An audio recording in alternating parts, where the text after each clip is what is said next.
I was excited for FME. It was partly why I chose Babson College. It's a way for first-year students to take a course and work with a group of people to launch a business, actually launch it into the real world and learn how businesses work and how to work as a team.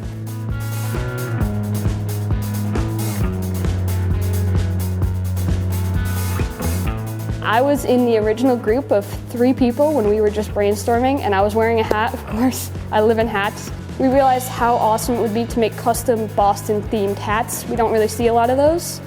We were originally going to sell hats with interchangeable pom-poms, and then we realized that there was already a market and that it would be hard to find a supplier, so we had to pivot and essentially restart our whole business. I appreciate those challenges because we then had to be extremely resourceful and problem solve in ways that I hadn't imagined originally.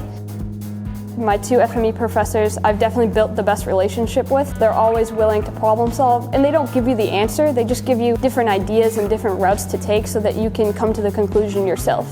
I've grown so much. I've seen myself grow not only with physical skills, but also as a public speaker. You have to continually present, meet with customers, and just the amount that I've grown and the amount that I've learned is incredibly fulfilling and worthwhile.